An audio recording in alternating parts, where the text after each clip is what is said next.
Hello and welcome to Open Your Mind Radio. You have myself, Alan James. And myself, Stephen George. Good evening. Good evening. It's Sunday, the 2nd of December 2018. I hope you're getting all your Christmas, all the decorations down and getting your tree down and doing all the decorating, getting things ready for Christmas. That's what I was doing before I come up. Was it? Okay. Taking all the stuff down from the attic. Mine is up in the bloody attic. So I have to take it down and we have to start doing that. Yeah. As I said, good evening. The guests on the show tonight, we have Diarmaid O'Coyle and Jeff Rudd. We're going to be talking about the state of Ireland and things that are going on, so it should be a very good show. But before we do that, let's find out about the communication channels. Yes, okay, the communication channels are as follow. The communication channels are email info@oymireland.com, by phone 046 927 1212, and you can also contact us direct through the OYM chat room. Thank you very much, Mary. Yes, the OYM chat room can be found on the website there. The website is oymradio.com. You will see all the lovely links on the left-hand side with the link to the chat room. If you are a registered user, you can pop your username and password in there and log in and join the festivities and the fun and frolics with a great bunch of people who are always there every Sunday from 7 to 9 p.m. And also People's Internet Radio. We're going to be on the chat room over there also, and an equally great bunch of people over there. So hi to everyone. You're very welcome, and also everyone listening live at the moment on all the various platforms. You're also very welcome. We also have the Facebook, the anti-social media, I should say, Facebook. You will see that link on our website as well. You can catch us there. You can catch our YouTube channel. You can just pop into YouTube and search OYM Radio. You can also catch us on MeWe. A lot of people have joined us on MeWe, so you're all very welcome for joining us there. It's much appreciated. MeWe, if anyone who doesn't know, is the alternative to Facebook. It's Facebook without all the ads and the BS. So that's that. We also have the phone number 046 927 1212. That is the phone number if you want to contact us during the show or during the week. And if you're ringing in from outside of Ireland, it's 00353 469 271212. We also have on the website there as well a link to the TuneIn Radio application. That's a free app. You can stick it on your smartphone, your iPhone, or all various devices, and you can listen to us all day, every day. I think that's all. Everything, Alan. Right, okay, before we get into getting our guests on, as usual, we have a few things to talk about, a few things to mention. The first thing was something that I came across on Facebook during the week, and there's a Facebook page called Pictures in History. And, it's ingenious how these drug dealers find ways to smuggle drugs into a country. Unbelievable. And one of the ways was there was a pigeon that was found near the Mexico-United States border with 200 ecstasy pills attached to its back. Imagine that. So what they're doing is... They were clearly for medicinal use only. They were on prescription. They were his. So they're getting homing pigeons, bringing them across the border, attaching the pills onto the pigeon, and the pigeon's flying obviously over the border because they're homing pigeons, and they're going back and they're bringing the drugs over. I mean, ingenious. They really do find ingenious ways to do it. It's all wrong, obviously, but, I mean, I have to say, it's amazing how they find these ways. Well, it's supply and demand. I know it is. Right. Yes. We've put up the Patreon donations thermometer on the left-hand side of the OYM website just to keep people posted on the money raised, so you don't have to keep going onto the Patreon page. You can still pop onto the page if you so wish, but we will update this if and when the donations change. But at the moment, if you just pop onto the website, you will see it on the left-hand side. So that's there for your convenience. I've also started a blog post on Patreon for the subscribers so they can get an idea of what we are up to at OYM and things that we can say privately that we'd not say when we're broadcasting. Now, I do want to thank a few people, basically all the people that have subscribed on Patreon and have become a patron of OYM. Thank you very much. But I'd also like to mention a few names here, which is Ian, Stephanie, Chris, Peter, Gwen, Robert, Lynn, Mark, Anna, Helen, Abel, Sarah, Paula and Dougie. A big thank you for your support. You know who you are.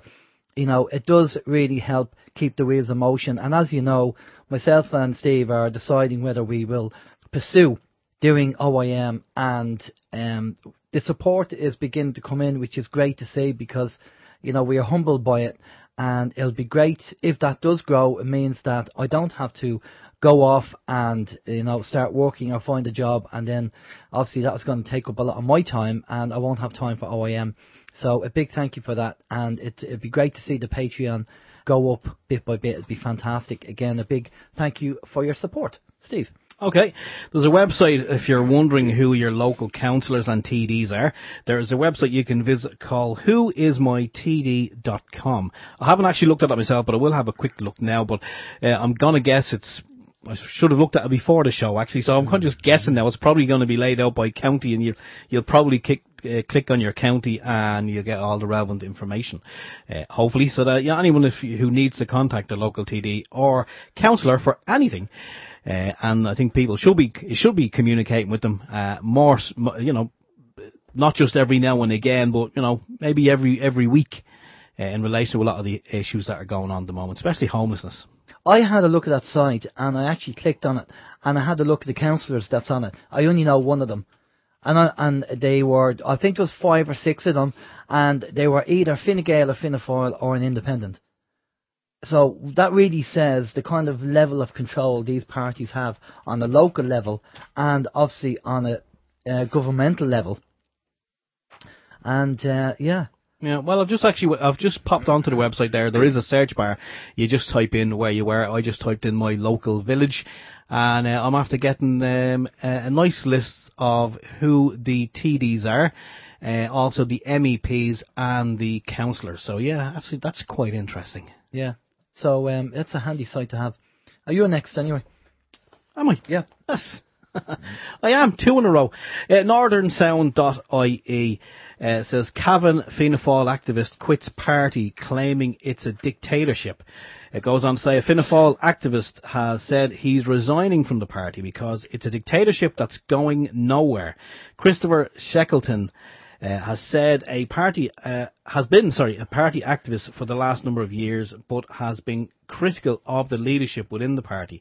In a statement published today, he described Fianna Fáil as a party that's assisting and facilitating the government to implement bad policies that are crucifying ordinary people and driving them into poverty. In an interview with Northern Sound, he slammed Micheál Martin and his backroom staff for not listening to the party grassroots. That's very interesting. And more of this is happening regarding TDs and people walking away from the parties, realising it's a dictatorship and it's the party whip system. We're going to be getting into that when we speak to Diarmaid and Jeff shortly.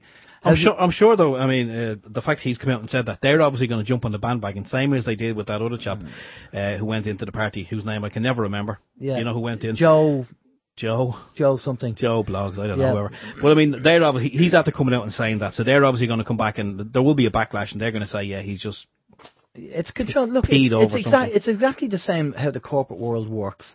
You know, you toe the rope or you get chucked out. The politics is the same. Yeah. How's your week anyway? Yeah, my week's fine. Not a whole hell of a lot to report, I have to say. I was actually, I know you know me, I'm not religious in any way, shape or form, but you're not? I thought you were. No. Don't let the collar and the crucifix fool you. Okay. No, and just, I mean, the Pope mobile that I drive was on sale for like pennies.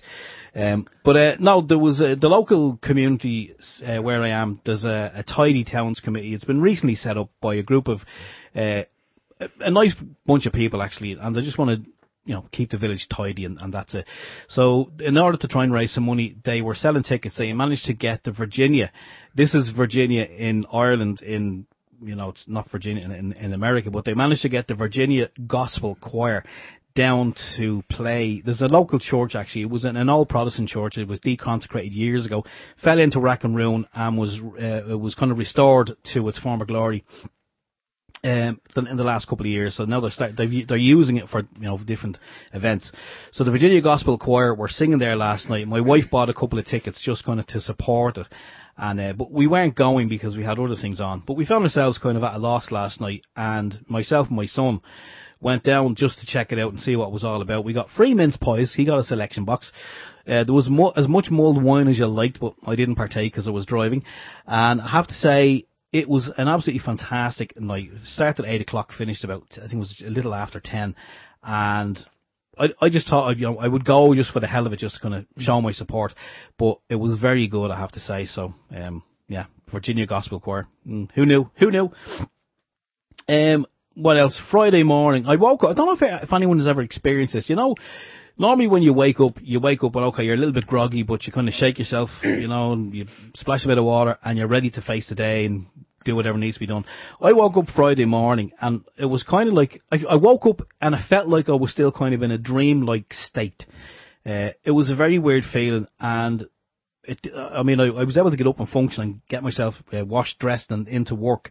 But it was about maybe 10 o'clock that morning, Friday morning now, when this feeling passed. But it was kind of akin to being in a dream-like state. I still don't know what it was, if it's maybe there's something amiss, or if it's something to do with these waves, these energy waves that are hitting the planet. I don't know. So if anyone else kind of felt a little bit funny or groggy on the Friday, now it wasn't drink or drug or anything. It wasn't caused by anything like that. A lot of people are reporting different effects. Yeah. It's all over the place. Yeah, people are happening. So it's not imagination, or it's not drink or anything like that. People are actually having symptoms, and they're saying this is not right. Yeah. But I found ever since that kind of episode, have you ever felt deflated? Like, you just kind of, like someone has just kind of sucked the life energy out of you. I'm feeling that way also now since that. And still there today, like we got the Christmas tree down, and it was Christmas songs put on, and we're there and we're putting up the tree. And I may as well have been a million miles away. Yeah. Was no more interested in it. And even my wife, she commented on it as well, and she says, what's wrong? And I said, I actually don't know. I said, I just feel like a balloon and someone's let the air out of me. Anyway, there we go. The last thing on the list is I did put a video link in the chat room there, which I saw earlier today. It's Tommy Tiernan. I think it was on the anti-social media. He's interviewing this guy. I thought it was one of these guys called the Rubber Bandits, because I don't really pay too much attention to all of this, but it's someone called the Blind Boy Boat Club, who I've also never heard of. It's a guy with a plastic bag on his head, but he looks like someone who, looks like a bit of a yobbo. But when you actually hear him talking to Tommy Tiernan, he says a lot of fantastic stuff. He's talking about mental health, and I was well impressed with what he said. I'm not going to say too much more. The link is in the chat room. It's 1 minute 40 seconds long. Do check it out, because thanks to people like him, the message is starting to get out there. I saw that video, and you're right, he has interesting things to say, but how can you take it seriously with a plastic bag on his face? Well, that really kind of... Well, we all have a mask. I know, yeah. And that's it. It's a plastic bag. Right, yeah. Okay. That your week? That's my week. How's yours? Okay. Just a couple of things. Just an update on David Noakes. David has been on the show here, and David was promoting GC MAF, which, in his experience, cured cancer, and a lot of people benefited from it. But obviously, we know that the law states that you cannot say the word cure unless you're a medical doctor, and there's obviously laws in place, so you can't say cure unless you're a pharmaceutical company that produces radiation therapy or chemotherapy, because they're the only things that cure cancer. Nothing else does, apparently. So just to give you an update on the BBC.com, they said founder of a company, David Noakes, who was selling a so-called cancer cure, has been jailed for 15 months. David Noakes of Kent illegally made and distributed GC MAF globally from the UK. His company Immunobiotech made millions selling the substance online, so the Crown Court heard. The 65-year-old had previously pleaded guilty to money laundering and manufacturing, supplying and selling an unlicensed medicine. And that basically is what happens when you go up against Big Pharma. It's not the fact that it was curing cancer, it's the fact that you're a competition for Big Pharma. And that's, the state of play. So David he got 15 months. Now, if he goes in for good behaviour and all that, he'll probably only do 4, and he'll be out after 4 months.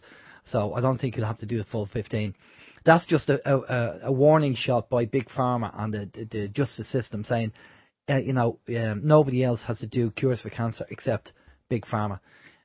So there you go. And the other thing was, as you've probably seen during the week, if you've been on YouTube, on our Facebook page. I've now replaced the power supply on the main OYM PC during the week, and we posted it up there for people to see. I did do a video ever before, so if there's any techies among you that are interested, pop along to our YouTube channel. You'll see me replacing the power supply from the PC, how to do it, what to do, and all that kind of stuff. So that's up there. And obviously the Prepper power bank belt number 2, we're just waiting on a couple of parts, two more parts to come in, and then we'll have that up and running. And we'll do a video of that and have that on the site when the parts come in. But ladies, we need to have an idea for yourselves about a Prepper power bank. Not so much a belt, because the men wear the belts, but if the ladies have an idea where we can design a Prepper device for so you can carry it around on your person, then obviously please let us know. That would be fantastic. Email us at info@oymradio.com. Right, our guests are Diarmaid O'Coyle and Jeff Rudd. And Diarmaid and Jeff have been doing sterling work in just helping a lot of people against the system. And it's interesting, we've seen Diarmaid's been interviewed with Gem Authority. People I'm sure have seen that, and Jeff has been doing his own interviews with various people, and they're doing sterling work. So we wanted to get them on, have a chat with them about the work they're doing, and to highlight things that are happening in Ireland and the state of Ireland at the moment. So before we bring them in, Steve's going to go through their bios.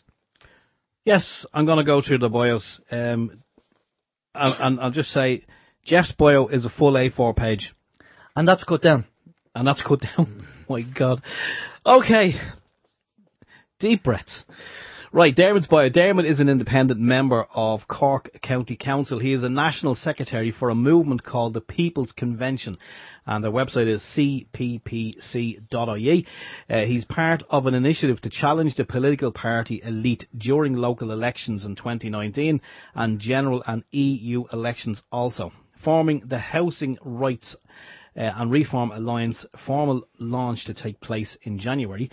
He's involved with Cork's Housing Action Group, which has staged an 11 24-hour housing protests in Cork and Dublin this year, and are demanding that the government set up a national emergency committee to deal with the crisis in housing and homelessness. And now on to Jeff. Jeff is a campaigner to save medical services at Crumlin's Hospital, addressed public and elected often. He's a regular contributor to national newspaper regarding hospital services, including scoliosis. He's a founder of Direct Democracy Ireland, that's DDI, the Loud branch, a branch that then went on to set activity and publicity standards to which other branches tried to emulate. He's the first national chairman of Direct Democracy Ireland. He's the co-founder of a national forum to create opportunities for women to become greater involved in politics and become elected representatives. He's the founder of Ireland's new political party, United People, currently its elected leader. Currently political administrator of 30 plus web locations, contributing regular information and material. He created from scratch United People's Party structure and incorporated positions. He exposed environmental pollution, continues to do so, and seek environmental better protection. He's consistently speaking out about the unwarranted fluoride poisoning of Irish public water. He's directly instrumental in defending human rights, including many victims of a government programme, Job Path, where allegedly unemployed were wrongly sanctioned.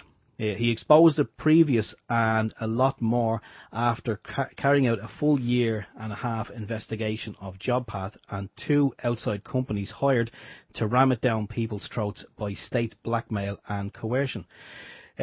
He has appeared in Dublin's High Court to help others and give material document evidence in order to seek the protection of human rights in Ireland. He exposed the illegal exporting of people's personal data by the state and its departments, breaking the law regarding Ireland and EU Data Protection Acts. He's the founder of Justice for Job Seekers, which is an independent group to protect the legal rights of unemployed and part-time workers. Wow, that's a lot. Good evening, chaps. How are you doing? Good evening. Very good. Diarmaid, good evening anyway. Thanks a lot for coming on the show. No bother, my pleasure. It's just funny that, technology normally works fine a lot of the time, And when it comes to doing interviews and stuff like that, and I know Gemma has suffered from that as well with technology issues and links going down. It's just quite uncanny, but we won't go into that. Thank you for coming on the show. I know you've done a few interviews with Gemma, and obviously we want to get into the state of Ireland and things that are going on, because it's a bit, it's a bit nutty at the moment with everything that's going on. The way I see it at the moment is that a lot of evictions going on. We're going to be talking about the job pat issues that are happening at the moment. Homelessness, major crisis with homelessness.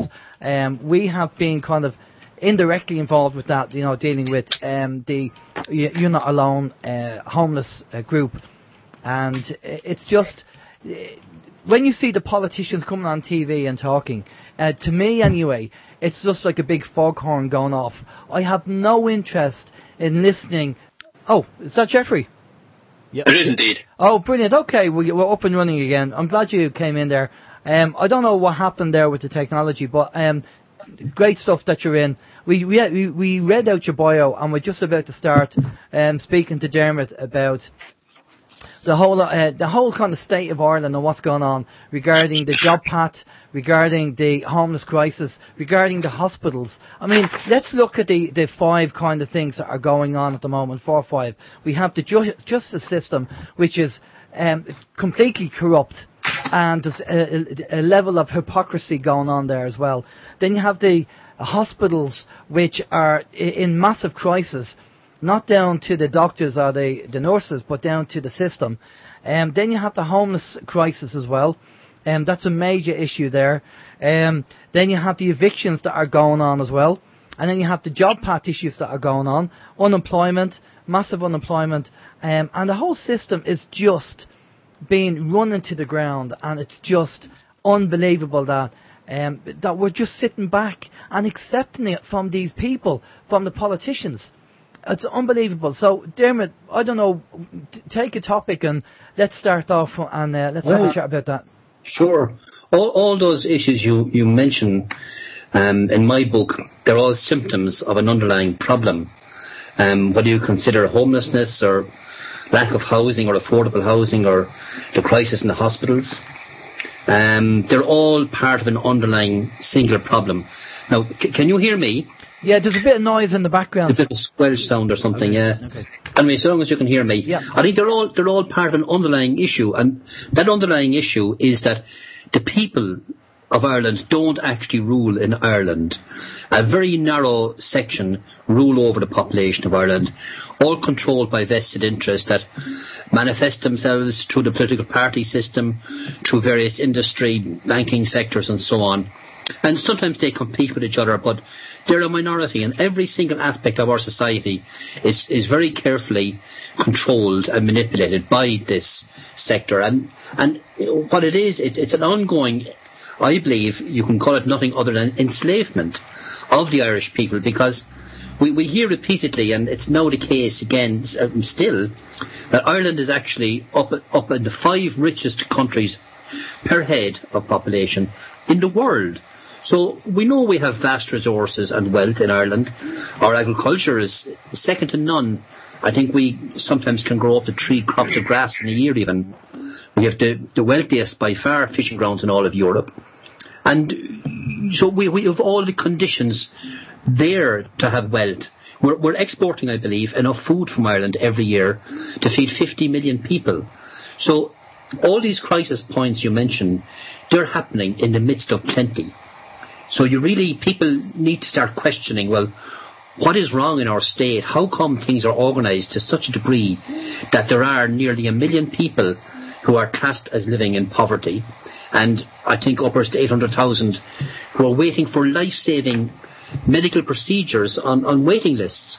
I think the hospital thing is such that senior consultants have said repeatedly, in excess of 350 people are dying in Ireland every year that need not die, that they're dying whilst waiting for vital procedures to take place. So that's pretty much every single day someone is needlessly dying in our health services. So we're paying a very heavy price for the fact that our country is in crisis and that we have a government We have actually got successive governments and a whole lineup of political parties, all of whom are happy, apparently, with the situation because their programme is to continue and have more, and they even praise us as, look how well we're doing. And whose perspective are they speaking from? How can you say they're doing so well? I know in Cork this week, yet again, there were public, exhibitions of people being dragged over the River Lee. People are taking their lives at higher rates than they have ever done. So it certainly isn't a happy society. I think a factor that underlines Ireland today is everybody is experiencing anxiety and uncertainty for the future. Young families can't rent, they can't establish partnerships or marriages and set up families and so on because they can't get a place to live. They can't get a job that pays a decent wage, or as importantly rather, or that provides continuity and certainty of employment. So our future is very much in the balance, and that especially affects young people and affects our senior citizens, many of whom would be, of course, afraid that they might get ill.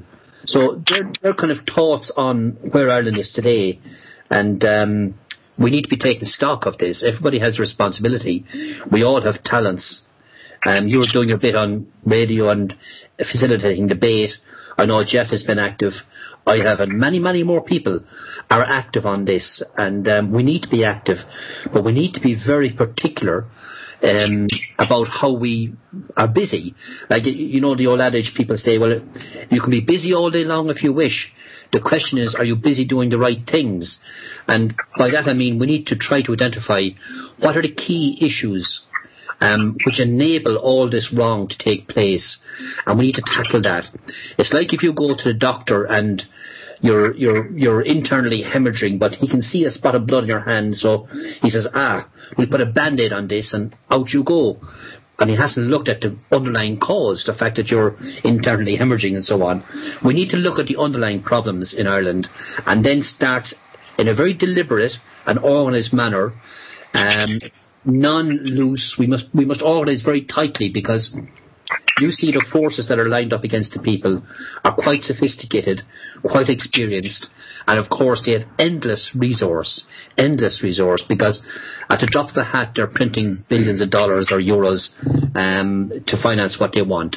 Like, is it last year in Ireland, the political party system through the Oireachtas itself received another 15 million euros in funding, and they get that every year, and they get more through local authorities and through the European Union and so on. So there's no shortage of financing of these parties, some of which our state has spent hundreds of millions to prove that they're actually corrupt organisations, and yet they continue, and our public money, hard-earned taxes of the people, are used to finance them. Yeah, I mean, it's amazing how some people still believe that the government parties are there for the benefit of the people.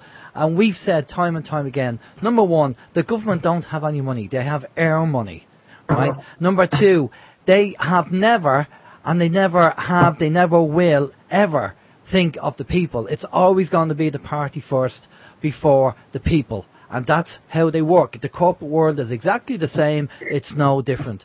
But I want to go over to Jeff and get his comments on the state of Ireland. And hopefully there's no bells in the background. Jeff, can you hear us okay? Yeah, I can hear you fine. For some bizarre reason, my phone's acting up, but that wouldn't be the first time, given that I've had various phone problems care of our state. Okay, Jeff, give us your take on the state of Ireland at the moment. We mentioned a number of things there with the likes of the homeless crisis, the justice system, the politicians, the hospitals, and obviously the job path, unemployment. What's your take on the state of Ireland as we stand today? Right. Bigger picture. From 2015 onward, the Fine Gael government changed actual official policy in that, and I'm giving you the brief version, in that they've decided to see the Irish people as something as an asset, in other words, to be of advantage to the state rather than actually care for the state as defined under the Irish Constitution. In the Irish Constitution, basically it says, and I paraphrase, that the governments of Ireland are supposed to care for the people. But the Fine Gael since 2015, written official policy document that they quietly brought out, have thrown that in his head and said it's no longer what the government can do for the people, it's what the people can do for the government. And since then, they've basically fundamentally affected our rights, and still continue to this day trying to undermine our rights. The aspects of this reach out in every direction, from our health service to the court system, to other areas, including employed and part-time workers, which I'm involved in currently through the Job Path setup. But the tentacles of what they're doing since 2015 are just extending on a weekly basis. Okay. That's the short version. That's the short version. No, that's fine. That's no problem at all. Diarmaid, one of the things that we've said on the show was about, again, I refer to the political system like the corporate world because it's identical. It works the same way. It's the party is more important than the overall party, and the survival of the party is more important than the individuals in the party. And, you know, like a corporate company who are struggling or having problems, they're not going to come out and say it. They're going to tell you that everything's fine. Fianna Fáil, Fine Gael, Labour, wherever the party, they'll come out that everything's fine, even though there could be an inner crisis that's going on.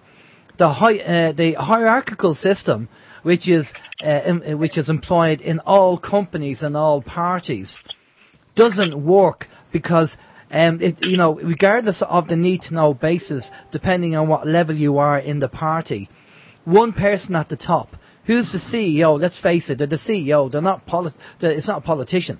He's a CEO, and he's running the party, and it's on a need-to-know basis. And the whole idea is, we will get people in, we'll get Jimmy down the road, and Jimmy down the road could be a local farmer, or he could be a local businessman or something, and he goes to all the funerals and he goes to the hospitals and everything else, and he's great for fixing a few potholes in the road.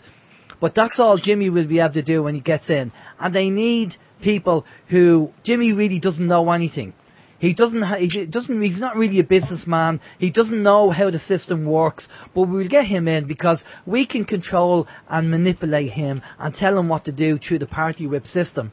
And if Jimmy doesn't like it, or he wants to make a couple of changes, well, he can make the changes. He can make the changes to what we want him to do, but he's not going to make changes that he thinks he's going to bring in, or bills he's going to bring in.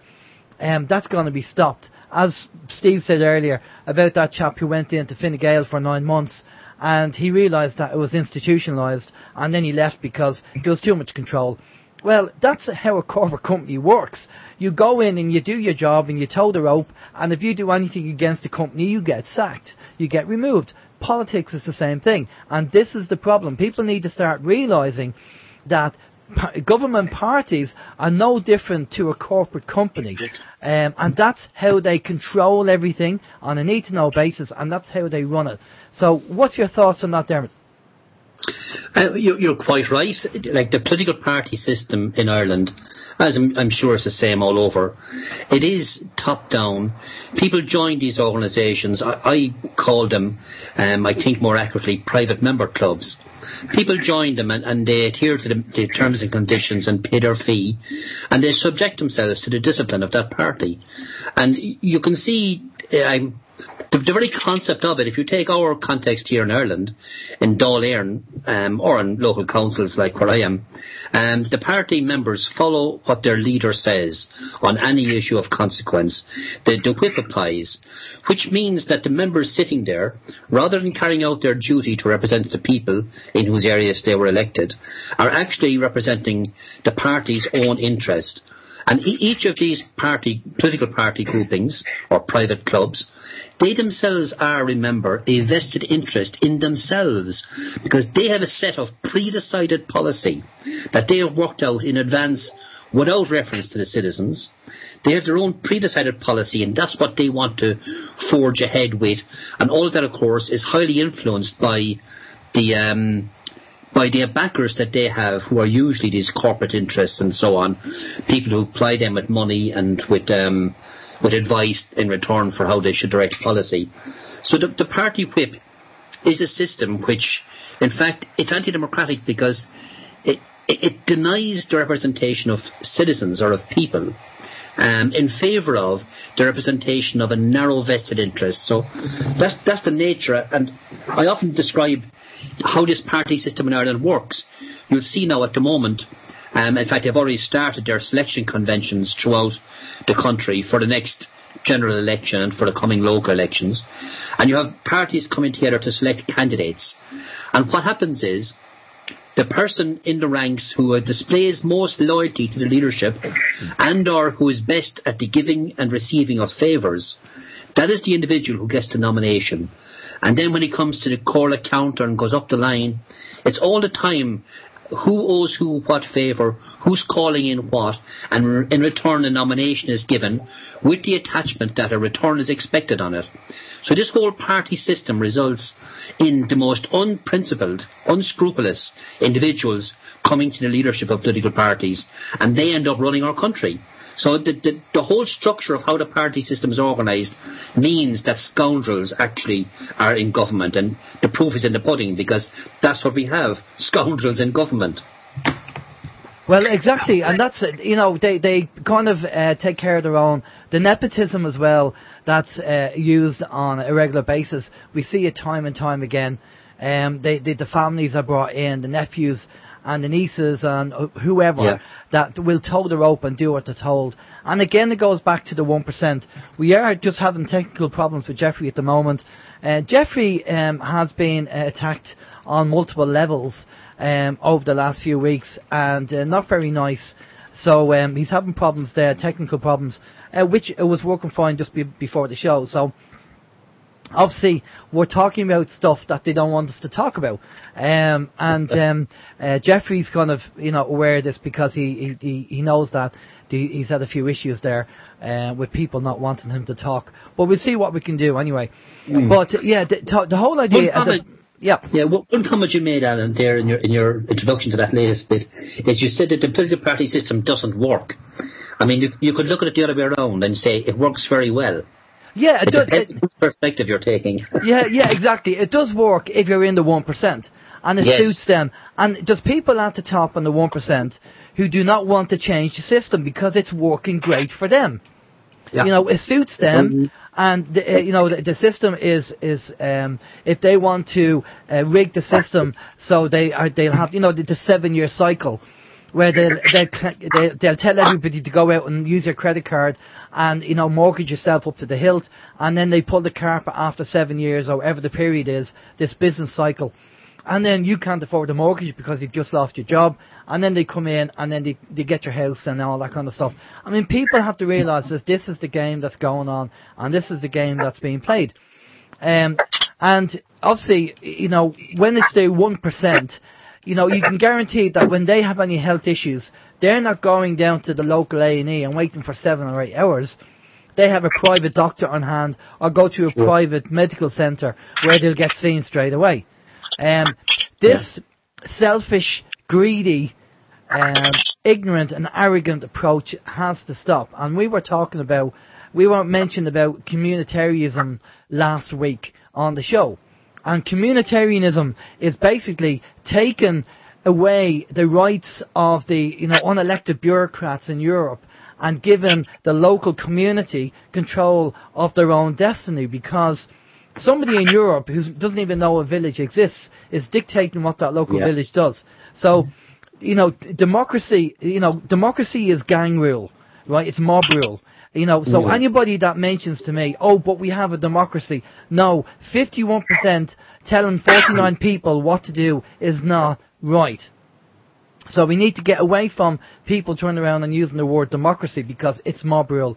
But there's a bigger picture that goes on, and maybe the likes of Gemma and people like her who are now coming out and talking about it need to go and start digging a little bit deeper, because we've been doing this for 8.5 years. And we know this layered cake, if you want to call it, goes, there's so many layers to it of what's going on and who's in control and on a need-to-know basis. And it's all compartmentalisation that, at the end of the day, if it's like, again, it goes back to the corporate company. Depending on what level you're on will depend on what information you know. And the higher up you get, the more you know. And that's how the system works. And it's not just to control in Ireland, but just control outside of Ireland to what's going on. So all that research needs to be done by people who are just kind of waking up to what's going on. Now, do you know, have you been involved with the job path, Diarmaid?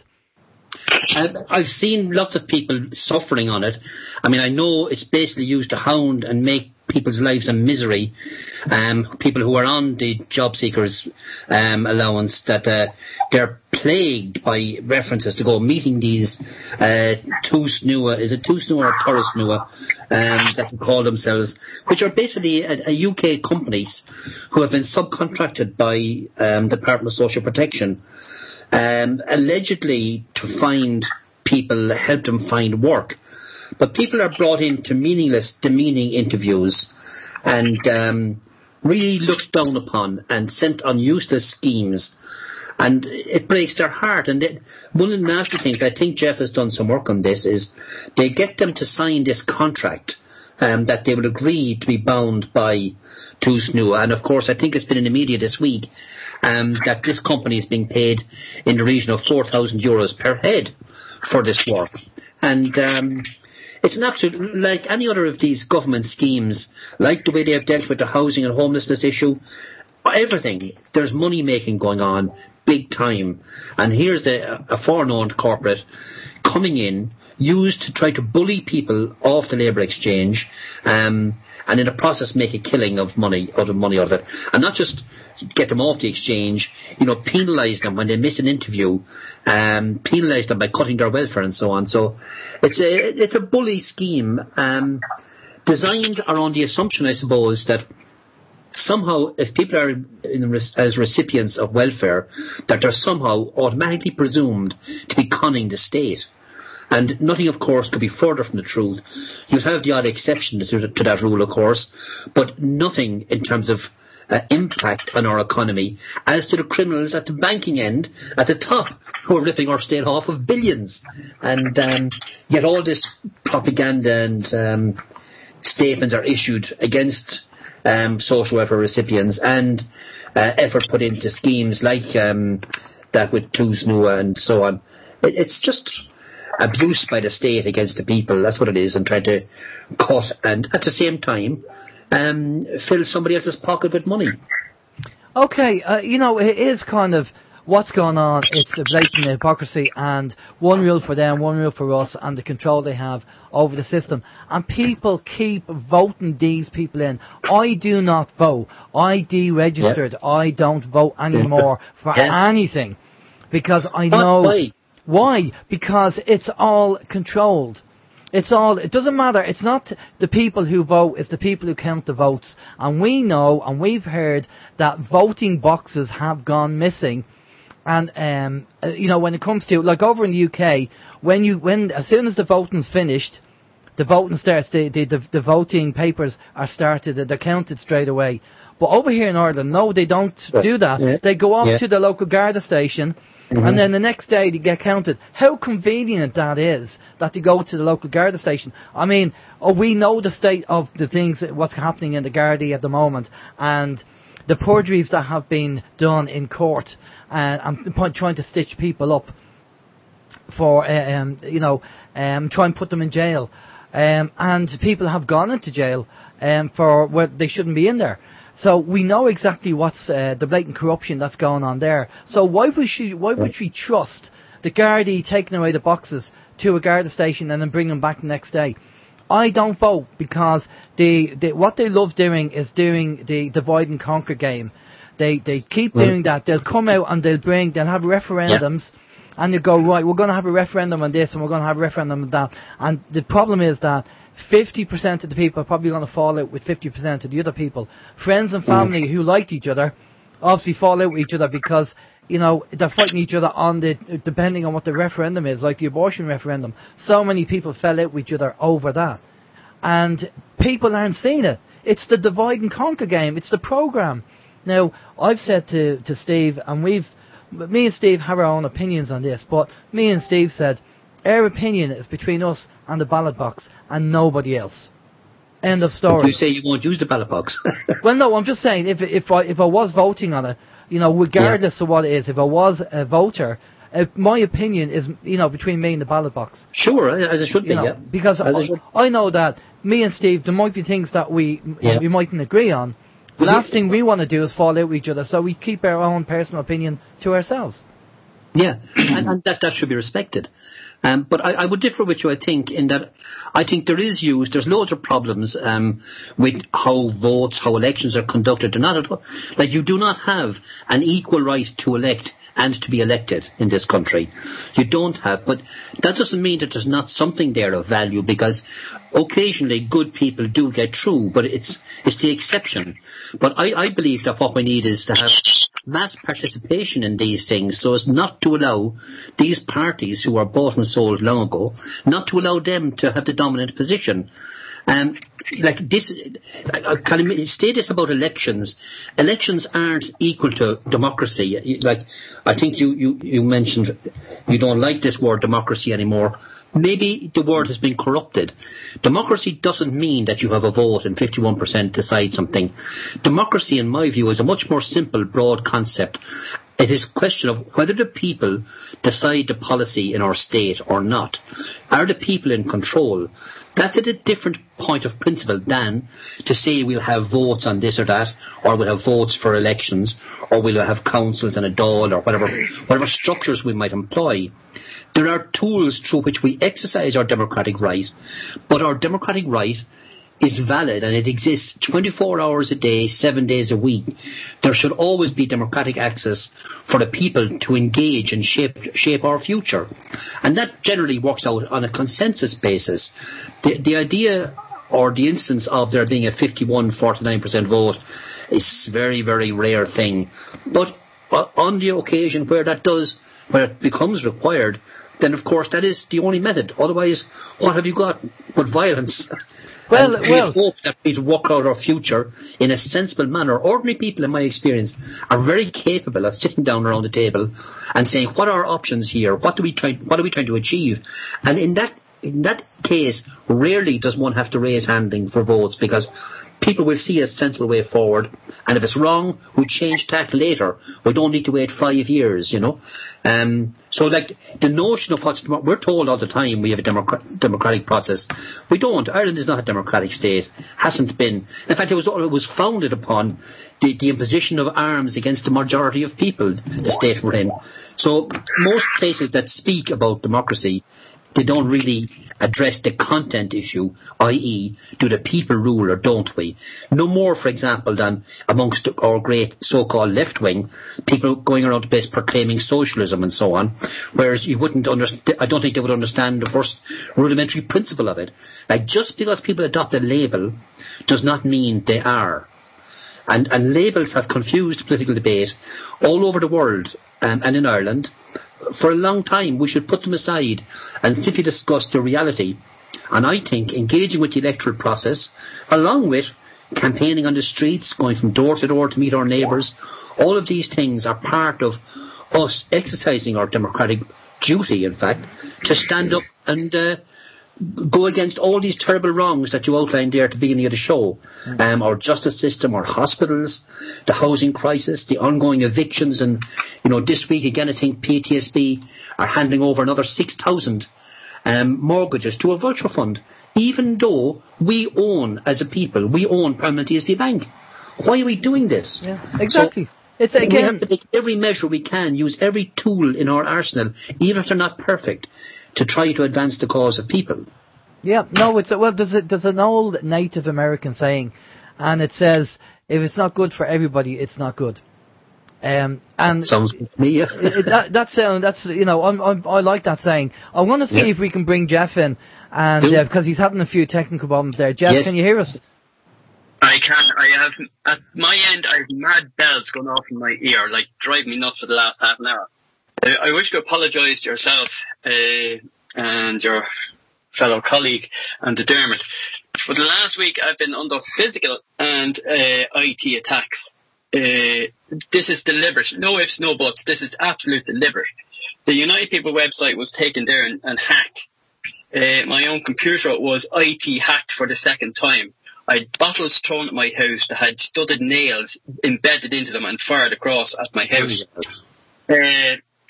A number of things have happened. My phone's been bugged. I have had both my phones checked out independently by 2 independent people, and they've found that my phones have been bugged, etc. Now, I've been trying to get onto the Public Accounts Committee and the Social Welfare Committee, the job path, and I am being stalled at left, right and centre. Anytime I try and speak to anybody public about this, I am being stalled. The local FM radio station in Louth, LMFM Radio, has now blocked me from speaking now 1,127 days. The local newspapers won't publish me. I am being blocked left, right and centre, and I'm trying to be silenced left, right and centre, and this is going on tonight. I was talking to you guys earlier on, before 7 o'clock, and we had no problems whatsoever sound-wise. Came 7 o'clock and your radio show started. My computer and phone just went absolutely nuts.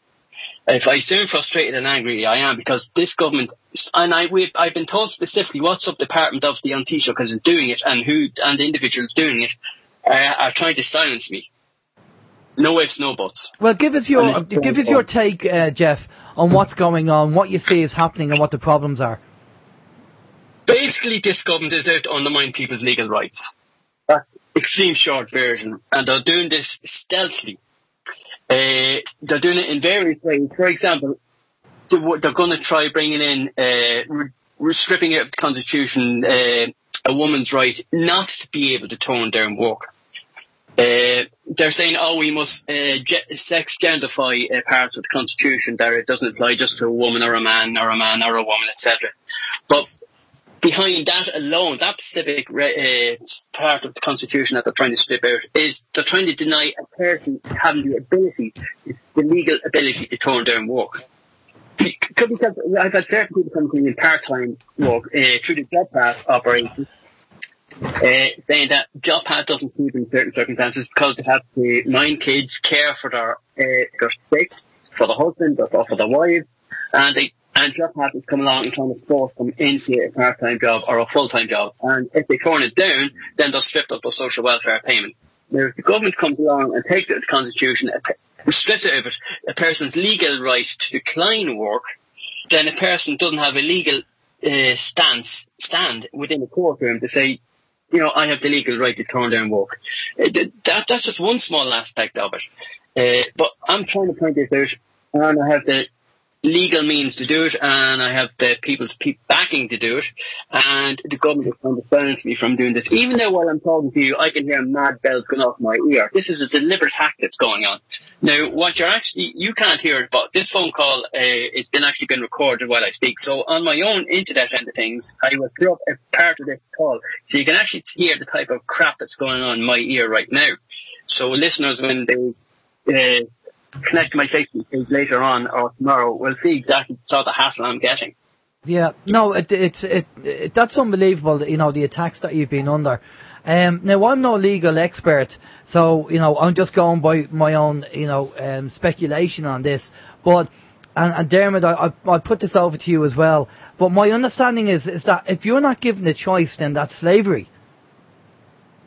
If you're not given a choice, sorry, in what? Well, if you're not given a choice, if you're not given a choice, do you want to register, do you not want to register? If you're not given a choice in law, then it must be slavery, because if they're forcing you to do something and you've no choice, and they're saying you legally have to do it, then that means that we must be in slavery. It must be slavery. The whole idea of consenting and not consenting, I mean, that's the whole idea of democracy as well. We should be able to consent.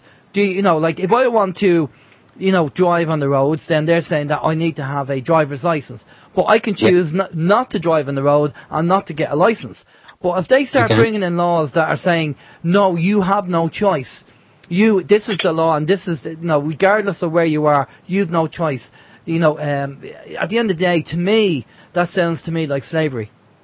You're posing the question slightly academic, at least, or I'm misunderstanding you. I mean, you have the choice not to drive on the roads if you don't want to, and not to have a driver's license. But then doing that, you don't have the right to drive on the roads without that. That's fair enough on its own. Are you thinking of a different context? Well, I'm just thinking if they're bringing in laws where you're forced to do something and you've no choice in the matter. Such as? Well, just what Jeffrey said there. about the laws that's actually changing. And he said that there'll be no choice in the matter about women, that if they're offered a job, they can't go to court and turn it down. They'll be forced to actually take the job. I mean, surely we should be allowed to have a choice.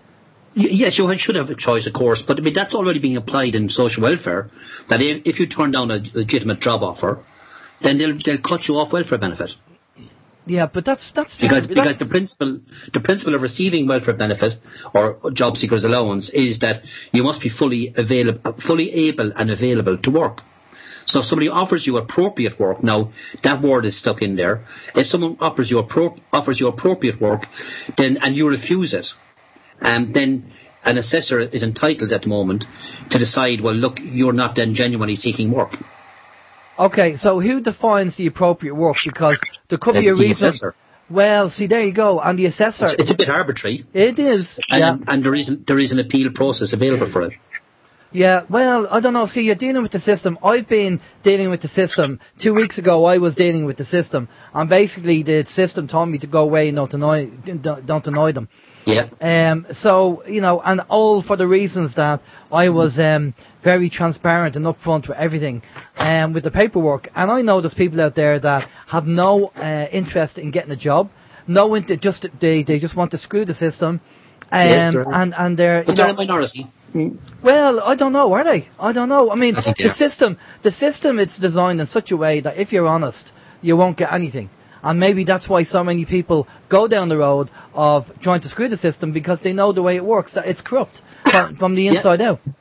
You've a lot of truth in what you're just saying. People do, because when they approach, especially the welfare, and when they approach the welfare department at all, they're almost under threat from the very word go. Yeah. And therefore they are naturally, because if you picture someone who is in need of welfare payments, I mean, they're talking about being in need of money to pay for food or to pay for heating. And to have someone arbitrarily deal with them is not very pleasant. Therefore, naturally, they're trying to keep all their cards to their chest. That's a natural human reaction. And that is mishandling and misbehaviour by some assessors. Yeah. But like the general principle, people should not be coerced into doing anything at all. I mean, there are certain things people do have to restrict. Because we're social beings, we have to agree to restrict ourselves in certain manners.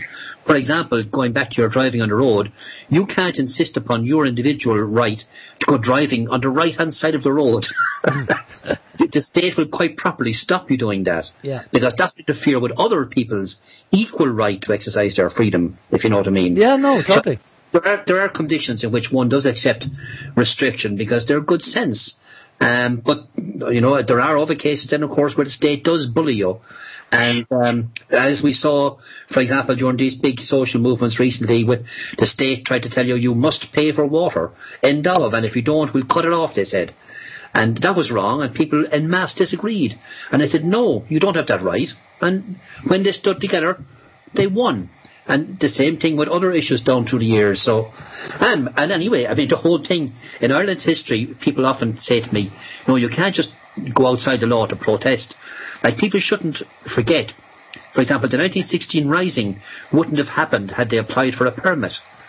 You know, in fact, that was an interesting experience I had back in 2012. I was very privileged to go to Frankfurt with the Ballyhay Says No group to ask the ECB would they give us back our money, a thing our own government hadn't even done. But it was peculiar when we got there because we were protesting outside the headquarters, the brand new building of the headquarters of the ECB, and the German police told us to move on, that we'd no permit to protest. So we were taken aback. We said, what? You need permission to protest?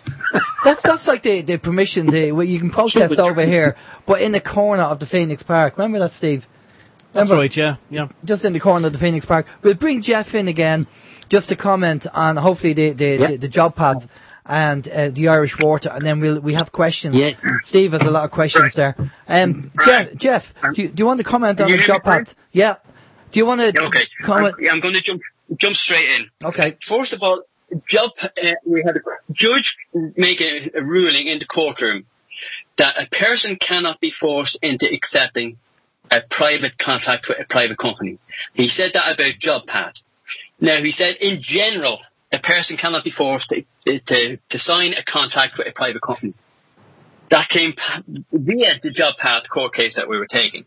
But think Irish Water as well, because in actual fact, he set a precedent. He actually defined, he reconfirmed a person's legal right to have the legal right to refuse to sign a private contract. So keep Irish Water in mind when people are actually told you must sign that form for Irish Water. Now, people have come to me, part-time workers especially, nurses, firemen, one or two doctors, believe it or not, plumbers, electricians, people that either are in work part-time or want to upskill. In one particular case, a woman in Donegal came to me. She delivers her kids to school at 9 o'clock, her second child around 9:15, and the distance between the second school and the Job Path office was a physical travel distance of 40 to 45 minutes. The Job Path crowd in Donegal would not give her an appointment after 10 o'clock. In other words, they wouldn't give her adequate time to get from A to B. And because she couldn't make the 9:30 or 9:45 appointment, they then contacted our Dole office and said she's refusing to participate in the Job Path program. They absolutely refused to give her the adequate time to get to the Job Path office. She was fully willing to do the Job Path program in this particular case, and it wouldn't give her adequate. Long story short, they then cut her down and then cut her off. Cut her down for 3 weeks and then cut her off completely. Another case I can mention is a man called Jerry Tobin. Jerry Tobin is from the Cavan area, and I've his full permission to mention all this. We got a letter from him saying that he was going to be punished for refusing to sign a PPP, a contract.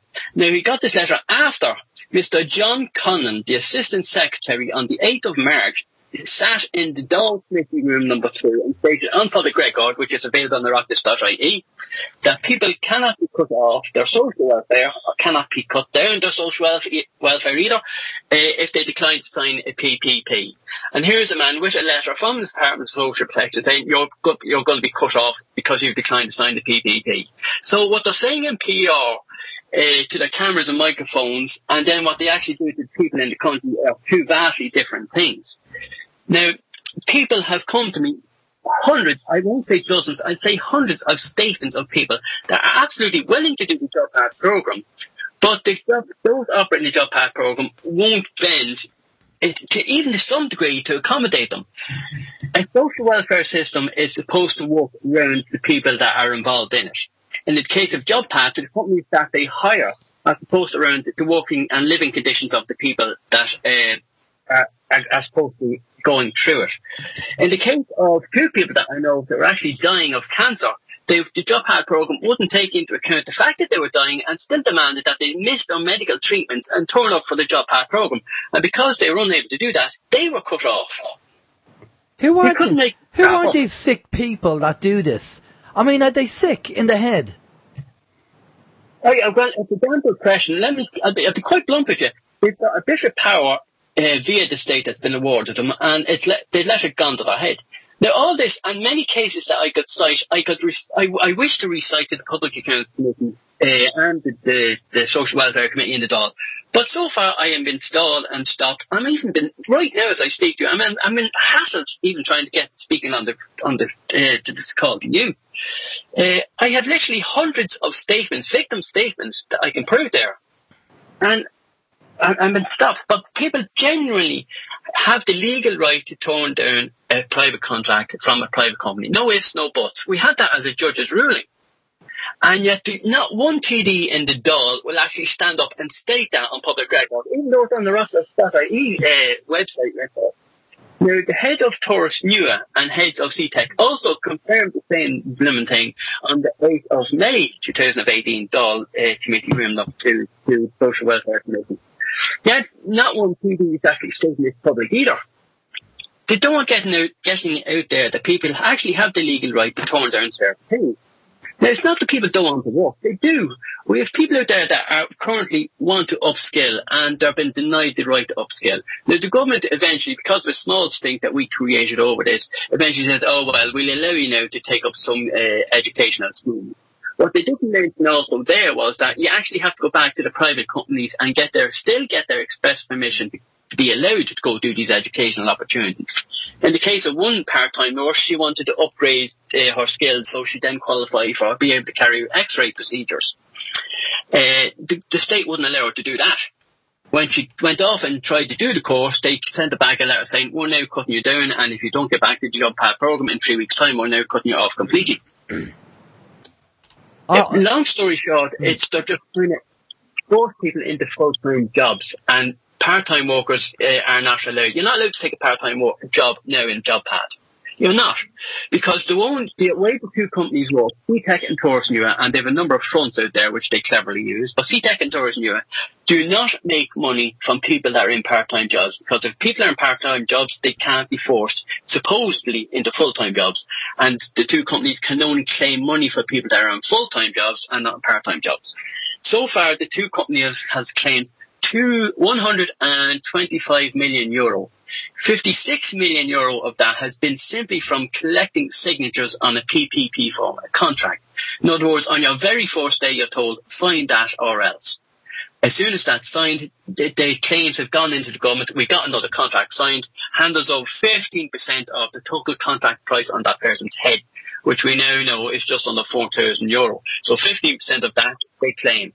Now, if you get 20 people in a room in one session in the morning, then 20 people in a room on a second session in the afternoon, get 15% of each one of those 20 heads, it adds up to quite a serious amount. Add that over 52 weeks, over 4 years, you can start to understand. Before they've done a toss of work for the unemployed or part-time workers, no work at all, just from signatures, the two private companies have earned 56 million euro. That's just incredible. And this is taxpayers' money. This is all in public record. Yeah, and it's taxpayers' money, I assume. Absolutely. Yeah. Okay, I mean, that's job path. I'm sure we could cover the show with in total and get more into detail. And maybe we should do a show somewhere down the line and just cover, these issues. But we do have questions coming in from our listeners, and we want to get over to the questions. Steve.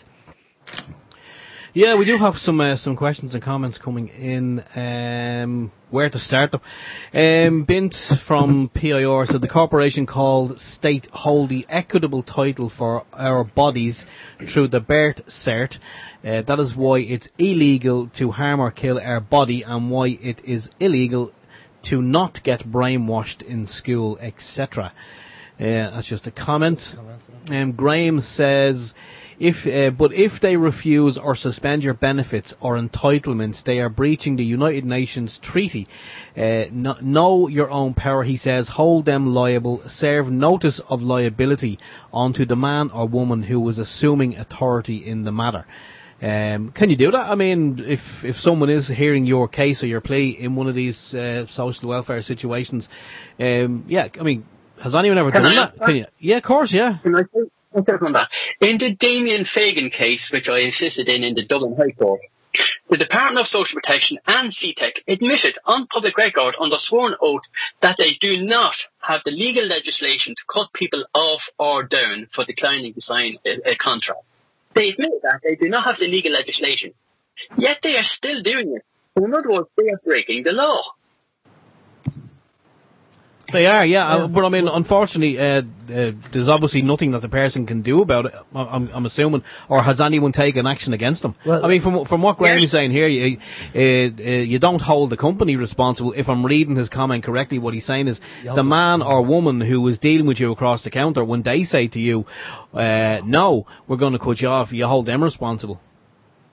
Well, in the case of Damien Fagan, and I'll cite him again, be quite honest with you, he did what 99% of other people wouldn't do. He stuck it out and took them to court. And it was only outside the actual courtroom when they decided to say, well, we want this case to go away, that we offered some of his money back. But he even still then persisted and wanted legal clarification. Only then would they reluctantly admit that, well, yes, you were in the right and we were in the wrong. If most people out there, unfortunately, won't do that. What the state government said is they're carrying out a financial war of attrition. In other words, we're going to starve you and we're going to drag this out for months on end. And this is what happens. People print their official appeals through the social welfare appeal system or the job path appeal system or the Gardai National Ombudsman, and they'll bounce back and forth from one room to another, from one department to another. It's nothing got to do with us. Go see them. They go see the others. No, it's nothing got to do with us. Go see the first shower. And this goes on for months. Meanwhile, they're put down for the first 3 weeks and then cut off for the next 9 weeks. Now, let me be quite clear about this. Under the social welfare regulations 2005 and 2010, a person, if they do genuinely wrong, can be cut down for 3 weeks and cut off for an additional 6 weeks, 9 weeks in total. On the 10th week, they're supposed to be at least reinstated for 1 week. That's in the social welfare regulations.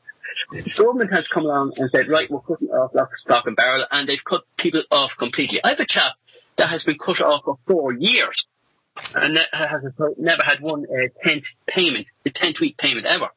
I have another person has been cut off for 1.5 years, Gary Tobin. He has now lost a gut of around about 7,000 to 10,000 euro himself and around 24,000 plus. He's now about to lose his home because he's been illegally cut off of social welfare, and he's hasn't a penny to his name, and he's a partner and children, etc. And they're facing a very bleak Christmas. And we've documentation to prove that this guy is completely innocent. We even have the letter from the social welfare to say that, they admitted they cut him off because he refused to sign the PPP, after they admitting previously in the High Court that we even don't have the legal legislation to do that. But it's frustrating. People have been bounced around. So when people actually go and appeal this process, most of them don't go see the whole appeal process through. They don't know. They're not told that they're entitled to oral hearings. And when you ask for an oral hearing, which is supposed to take place, you're supposed to have a representative from the private company and a representative from the social welfare department there with you. Half the time, they don't even bother turning up, or else one half turns up and the other half doesn't. So the case is then stalled again in another couple of weeks or another couple of months. They give you the total ring around. Meanwhile, they know that you've been cut down or you've been cut off financially, so you're more financially pressured to comply or capitulate. Yeah, and they obviously know that people, when the back is up against the wall, people will sign whatever they want, especially if you have young kids and you need to put food on the table. Yeah. It's a simple case of you're up against a giant of a government, but up to now thinks they can get away with crap, and they have. Why? Because unfortunately people haven't been able to stand up to them for obvious reasons, because they just financially can't. But when your back is against the wall in the case of Gary Tobin and Damien Fagan, even then we're not going to take this crap. Well, this system has to change. I mean, it's just unacceptable for everybody. And it's been in place for so long now, so many years. You know, Tweedledum, Tweedledee are getting in as parties, and they just keep spinning the plates and keep doing what they're doing. This has to stop. And I will say that a lot of people now are walking away from the mainstream media. The mainstream media, the fake media, they're just a disgrace. Complete puppets and being controlled. Dennis Bryan and all his companies who are involved in the mainstream media, just walk away from them. The newspapers, I know, are going down. People aren't buying them. People are switching off RTE. The normal radio stations, switch them off. It's all fake news. It's all controlled. Switch it off. People need to be going on the internet, listening to alt media shows like ourselves, and getting the truth of what's happening. And then, I was going to say, go to your local TD, but they're just a waste of space as well. They're just puppets. Diarmaid, do you want to comment? They're none of these politicians, virtually, none of them are interested in really dealing with people at all, and they'll have their various tactics in place how to deal with you. They'll have someone write a letter on your behalf, which they know just gets added to a pile, or they'll tell you to come to their appointment clinic. But they're not. The only interest these politicians generally have in people's issues is to try to see will they get a vote later on.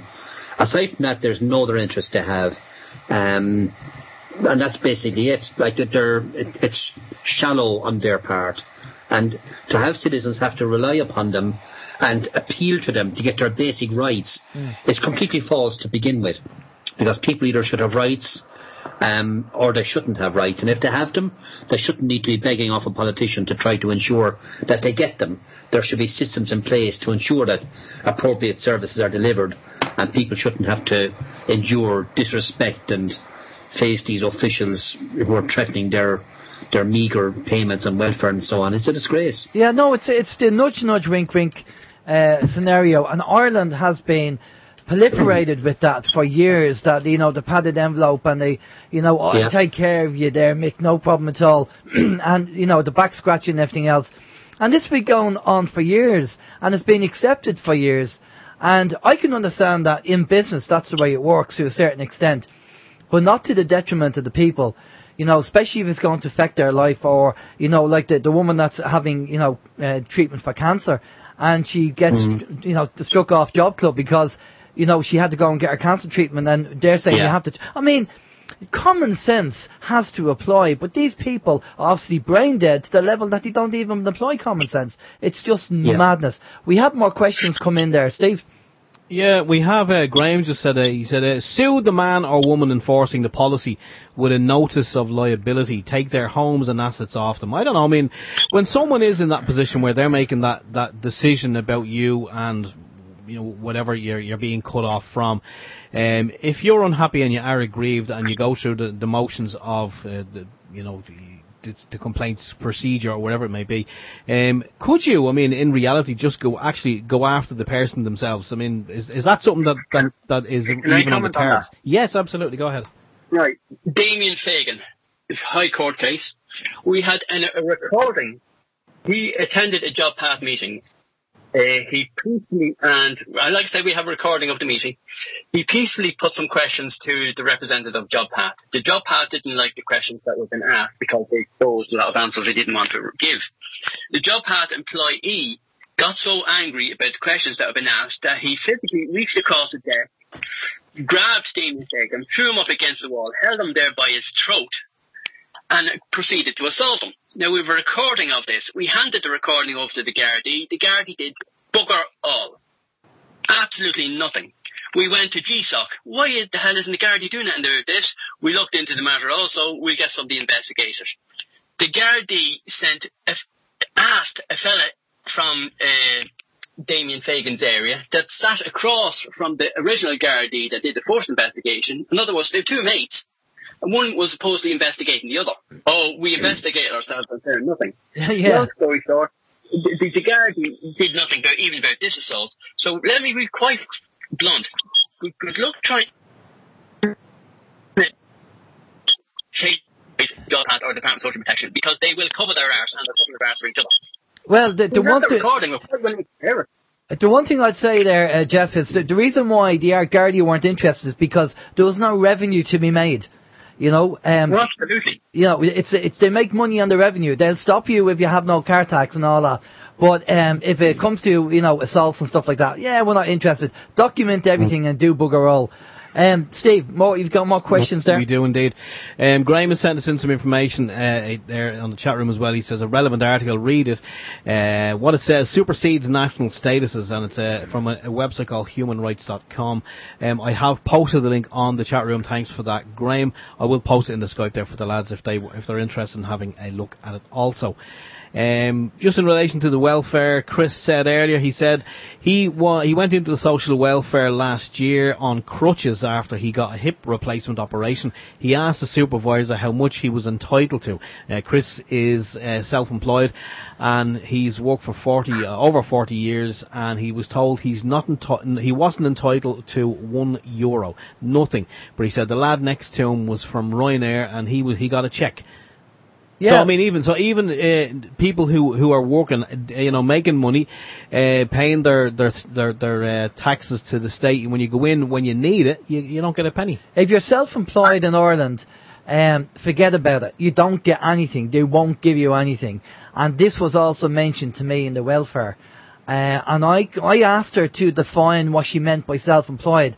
I said, if you're talking about a business giving you a salary, I said, well, you know, in that case, that's not the point. That's not happening. And she said, no, they'll just see you as self-employed. I mean, seriously, these people are brain dead. They really are. To actually realise, it's just, it goes beyond belief, but I don't know. I really... It's beyond brain dead. It boils down to money. The private companies and their staff, the lower staff have a very high staff turnover. Now, the lower staff are actually seriously pressurised to produce the numbers, the financial numbers that the management want. So the crap rolls downhill, and they pass on to the public. I'll give you another example. A lady had an accident. She was in a hospital for 30 days. She had the doctor's note, a note from the surgeon, etc. She would supply these all to the Department of Social Protection and onto the job path private companies. They wouldn't accept them. They refused them. Your excuse is not good enough. We're still cutting you off because you're not able to turn up to the job path meetings. She was lying in a hospital bed. It's unbelievable. That's no excuse. No, Diarmaid, do you want to come in there? Yeah, I mean, it strikes me that some of these experiences are like, one of the questions was, should we just sue the individuals involved? I mean, that is easier said than done. I know I spent many, many years and spent lots of money, and lots of organisations have been spent money trying to find a decent solicitor who would actually take a case for us, aside from just take our money. And it's very, very difficult. And an example, for example, recently I was in court in Middleton here in Cork with someone whereby the Residential Tenancies Board, the RTB, had paid for their own legal team. The RTB were also paying for the legal team of a rogue landlord, but they refused still in the court to give legal representation to the tenant in a dispute. It's absolutely ridiculous. The state was paying for two separate teams against this one tenant who is a man living on a disability. So to try and find legal redress in what is an inherently corrupt system is a problem. Sometimes people get through it and they manage it, and I wouldn't like to discourage anybody, but people should have a realistic view of it, is that the whole system from top to bottom is corrupt and acting as a means to enrich a certain segment in our society. And people, officials working in these departments sometimes absolve themselves of responsibility by following the rules. It's like we're just implementing the policy here, we don't make it, etc. But in the end of the day, the ordinary working man or woman gets screwed by it. And so it brings us back to the beginning of our discussion, is what do we do about all this? We know our state is rotten, and it's not just we who know it. The people of Ireland know full well that the state we live in and the politics is corrupt, top to bottom. They know that, and people are crying out for something to change. Yeah, I'll give you an example of that. In the case of Jerry Tobin, we took a High Court case, or attempted to take a High Court case recently in the last 2 months to the Dublin High Courts.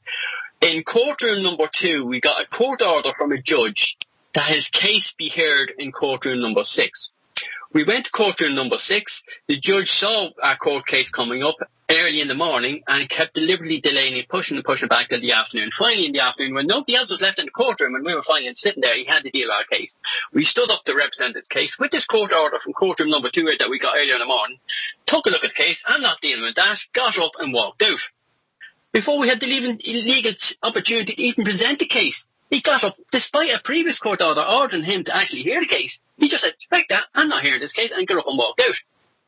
That's what you're up against. Now, I'm far from the first one to report that type of action happening. Stephen Manning, whom I'm sure many of you are aware of, has had that happen to him another time, and he browned off it. And that's, as Diarmaid says, the actual corruption goes from the top downwards, from the Dáil, from the Shannon, right down to our very courtrooms, to our solicitors, who are, many of them are afraid to bite the hand that's also feeding them, because at the end of the day, sooner or later, 90% of them, I figure off the top of my head, I would say, is getting money off the state too, and they're afraid to upset that apple cart. Yeah, but also they're being controlled by the bar as well. And they can only do so much, or they're afraid to get struck off, so they have to toe the rope as well.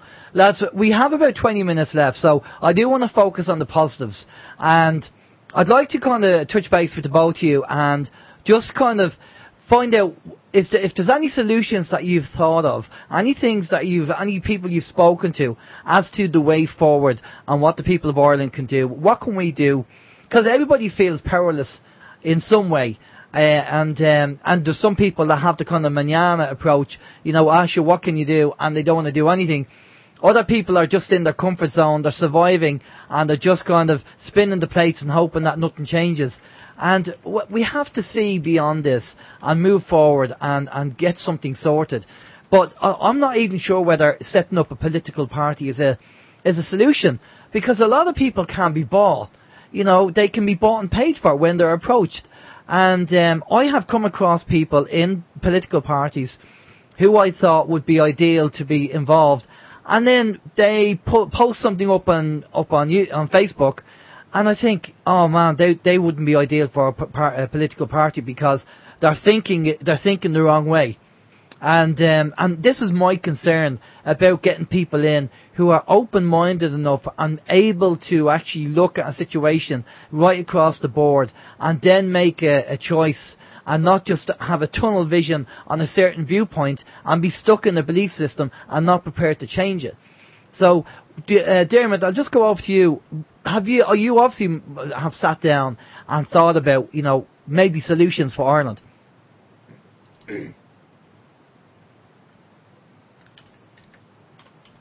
You there, Diarmaid? Hello? I don't know. Jeff, are you there? I am indeed. Yeah, I'll go over to you, Jeff. I mean, Diarmaid, I don't know why Diarmaid's gone quiet there. We'll give him a minute or two. He might have some technical problem. Yeah. First of all, we have to restart thinking the way we look at things. We have to stop voting parochially. Local elections are coming up next year. Let's boil it down to brass tacks. Local elections coming up next year. Your local Mr. Joe Smith is going to vote for, we say, Mr. Bell, because he's a local lad and I'll give him the number one. It doesn't matter if he was a member of the Monster Raven Looning Party or the local Sinn Féin guy or the local Fianna Fáil guy or whatever. I know him, he got the lights fixed on the street, etc. I'll give him number one. By stop voting parochially, in other words, stop voting for the person and think about the party that they're voting for. Yeah. Even at local level, it helps to stop some of the crap, because it's the parties that are bringing all this rubbish in. And let me be straight, and I'm speaking that as a member of a party too. The parties are pushing the policies, and the local representatives and the national representatives are not speaking out against them. They too, even by their silence, are continuing on the crap. Policy. Why would they, Jeff? They're getting this lovely big salary from the state, and they're in their comfort zone. If you want to cut out crime and corruption and whatever, stop voting for the real offenders. Yeah. Simple. Exactly. Well, you see, if they're involved in the party and they're getting a nice salary, and you might have expense accounts and all the benefits being in there, so they're not going to rock the boat. So they just do what they're told because I'm okay, Jack. I'm going to feather my nest, sod everybody else. And this is the problem. You're voting for the wrong people to go in there. But let's go over Stage one, stop voting for the people that are reoffending or supporting those that are reoffending. Stage two, vote for the person that is willing to bring in a system where your local elected and your national elected are far more accountable. And if they won't give, if your local representative or your national representative says don't give you that, don't vote for them. Yeah. Diarmaid, are you there? I'm here. Can you hear me? Yeah, we can hear you now. What's your solutions there, Diarmaid? What's needed, everyone says it, what's needed is for the whole people of Ireland to unite. And the question is, how do we do that? What is the basis for building the unity of the people? And I'm convinced it is that we all have to put behind us whatever hobby horse or special interest that we individually have and focus on the core issue, be that the lack of democracy or anti-corruption or whatever it is.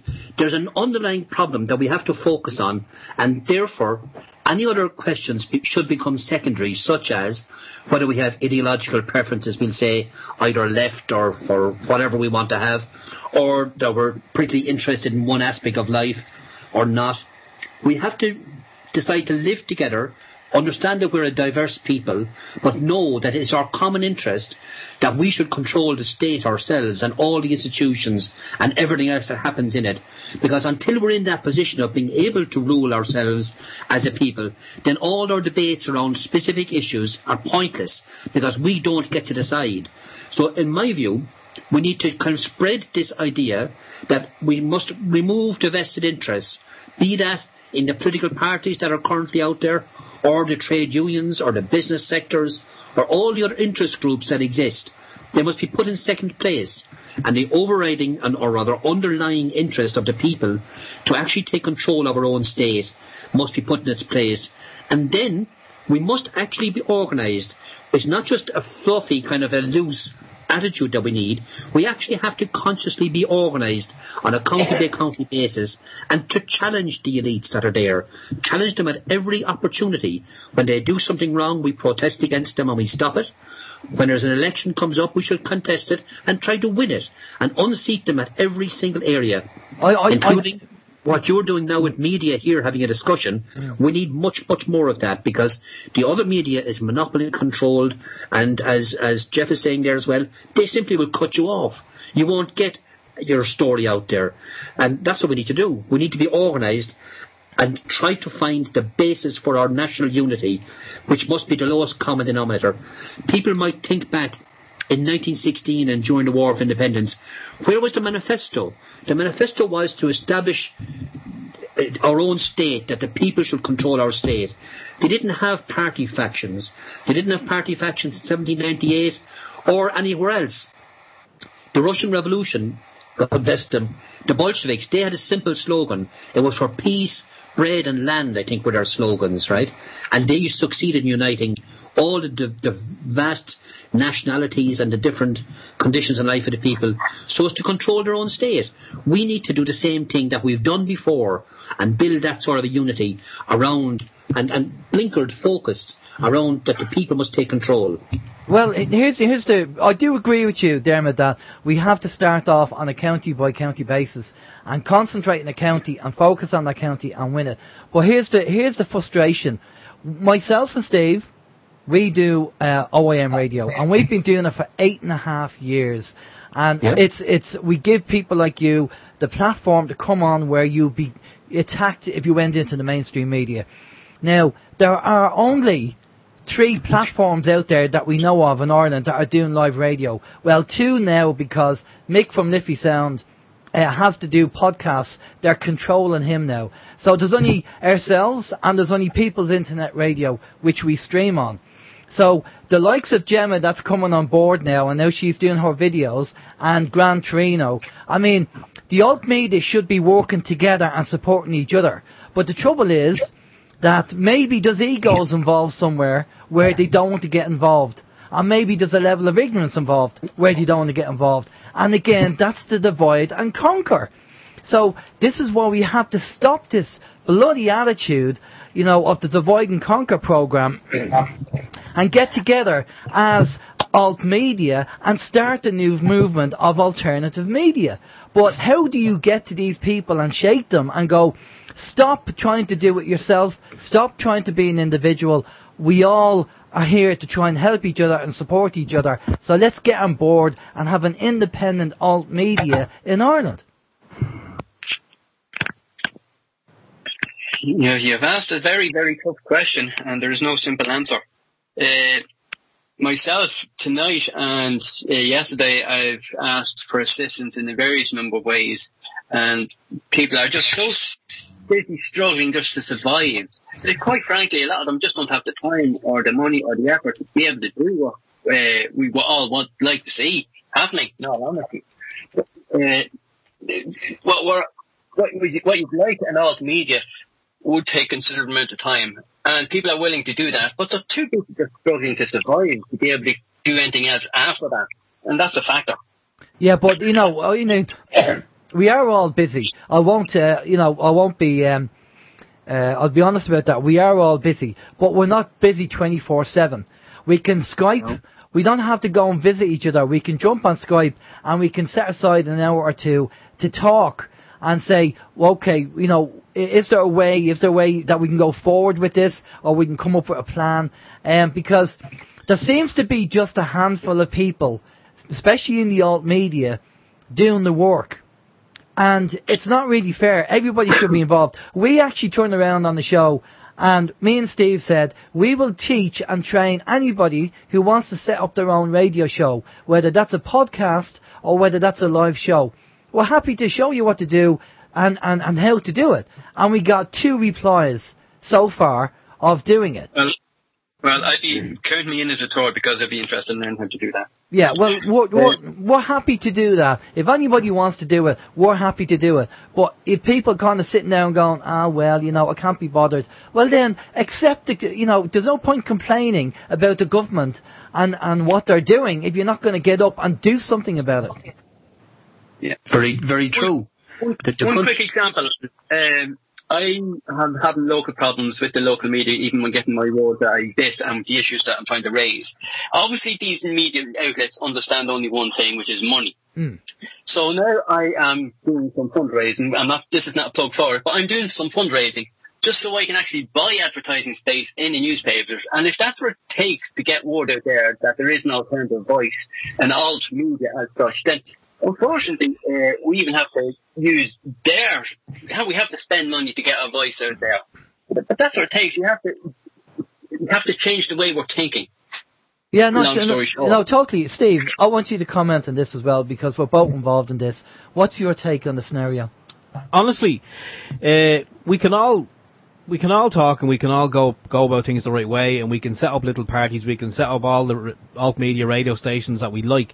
But if at the end of the day, when we all have our united manifesto and our plan for going forward, if, as you look at the likes of Brexit at the moment, Theresa May, she had to go back and forward, and then she has her manifesto and her plan or whatever it is, and she goes, but we would still have to go, after we had set up everything, unless we're going to just do what they're doing in the likes of France or Paris or whatever it is, and just have a big, massive protest or whatever it is, and take back our rights. What we would do is we would, set up our little groups, and then we'd all get together, and then when we think we're very strong, we would then go to the government or the High Court and say, give us permission or whatever. I mean, unless we're going to topple the people. I mean, I'm sorry, I don't advocate violence, but I don't think it's going to happen without violence. I mean, I'm sorry. Civil war? You're talking about civil war? I'm talking about civil war. I mean, call it civil war if you like. I mean, you can go. I mean, we used the analogy before about you'll have a 10,000 protesters marching up to Dáil Éireann, and they're going to march up there and they're going to hold their breath and chant songs and stomp their feet. You've got one guard outside, and he'll put his hand up and he says, "Whoa, stop now," and we all stop. Yeah. We're idiots. Yeah, totally. Diarmaid. I understand that. I mean, of course, there's more than one guard there. There's a whole lot of people inside there. Two guards. I know. I'm just saying. But that's the Irish mentality. The Irish mentality was always kind of, you need to respect the priests and the politicians and the Gardai. Yeah. And that's, I mean, I know there's more than one guard. You know what I mean, like. Before I came on, I tweeted and I said I'm going to be discussing the need for revolution in Ireland on OYM radio this evening, I said. And I mean that. What we need in Ireland is a revolution. Now the question is, well, what do you mean? What's a revolution? The revolution would be the empowerment of the people, the changing of the base upon our society. That is, who rules. So the 1% should be suppressed, and the 99% should empower ourselves. That is what a revolution is. Revolution isn't grabbing your gun and shooting the person you hate most, or the person standing at the door of Leinster House. That isn't revolution. Revolution is changing the basis of our society, and that is exactly what we need to do, is to organise for that. Now, I would disagree I think you're expressing some pessimistic view that the people are too compliant. They're not. It's the very opposite. Just because we're not burning down our streets and causing a riot doesn't mean the Irish people aren't prone to revolution. In fact, we're probably the most prone people to revolutionary uprising than any others in Europe. And this is why Ireland is so important on the world stage. The Irish people are crying out. I've met many people actually with tears crying out that there should be change in Ireland. And what's wrong is the politicos, if you like, us, is what's wrong. We're holding it back because we're all engaging in these narrow discussions about my interest and this interest, and you must be my type of socialist or the other type of socialist, or you must be an anarchist, or you must be this or that or the other thing, or a green or an orange or whatever. All of this is absolute rubbish. The empowerment of the people and standing up for our own national self-interest is what's required, because until we achieve that, we'll achieve nothing. And I can assure you, as soon as somebody articulates this view, then there'll be a tidal wave, and you won't be able to hold back the Irish people. Nothing will hold us back. And this isn't something which is new. We've seen echoes of this even in recent past. It's why the water protest, if you like, recently was diluted. If you went back, I don't know how old you guys are, but if you went back to the time of Bloody Sunday, where martial law was declared in several parts of Ireland, in the south that is, you saw a country which would have been up in open rebellion had a different political leadership existed at the time. Or, during the hunger strikes more recently, the very same thing happened. This country is crying out for political leadership which is not shackled by vested interest and holding us back. So the people are sitting waiting for us. The challenge to all those keyboard warriors who are out there listening and elsewhere, the challenge is, will you live up to it? Will you cast aside the secondary differences and do what's required to organise this revolution, which is what we need? No, totally. But also what we need to do, sorry Steve, I'm just going to jump in there, is people need to know that the alt media is alive and well, and in Ireland. I get so frustrated when I go to these meetings and somebody stands up and goes, well, what we should do is set up a YouTube and set up a website. And I feel like she's grabbing them and saying, have you not heard of alternative media, live radio and podcasts? Well, we've been doing it for 8.5 years. Nobody seems to promote it. And that's the frustrating part. Steve, you want to jump in there? I was just going to say, I agree. People are crying out for change, but unfortunately, with the dumbed down society that we have in Ireland, everyone is waiting for someone else to do it. Everyone has the attitude, well, I want change, I'm all for change, and I support anyone who's going to implement change. However, I'm not going to do it, but unfortunately, you are the change that you're waiting on. But, they're waiting for someone else to do it. And then you have someone else who does do it, and they stand up and they see the problems, they have some solutions, they have some ideas, and they start political service, DDI. You have Ben Gilroy. Ben Gilroy goes up for election. A lot of people have seen Ben's video. Look at the YouTube numbers. A lot of people know what Ben Gilroy is about. But on when it came to the ballot box situation, Ben got a couple of votes. Probably a few sympathy votes. I mean, that man should have been the outright overwhelming winner, but he wasn't. So I mean, one of two things is happening. Either the whole kit and caboodle is rigged, and a lot of his votes were miscounted or not counted at all, so therefore he wasn't going to get in.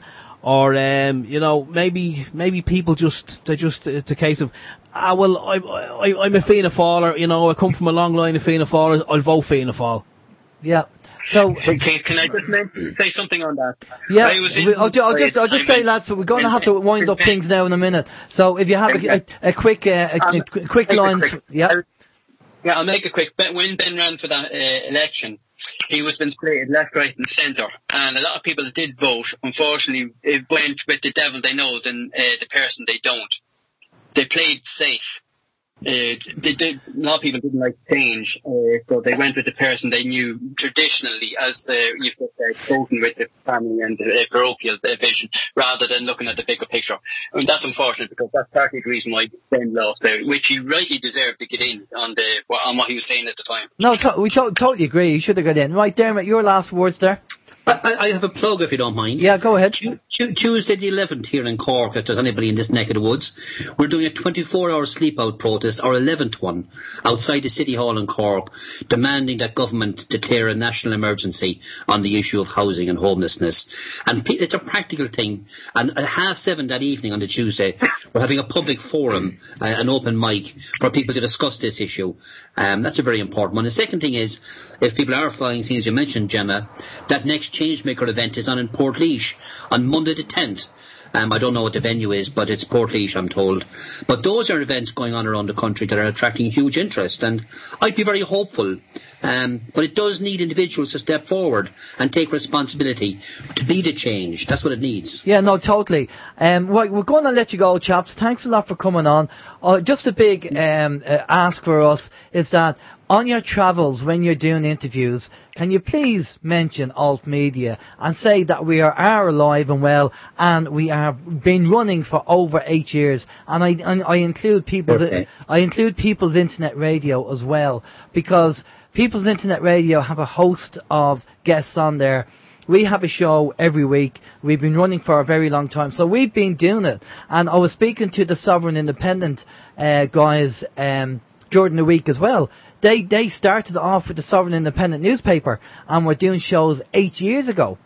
So, and just on that, Alan and Diarmaid, I'm qualified in marketing.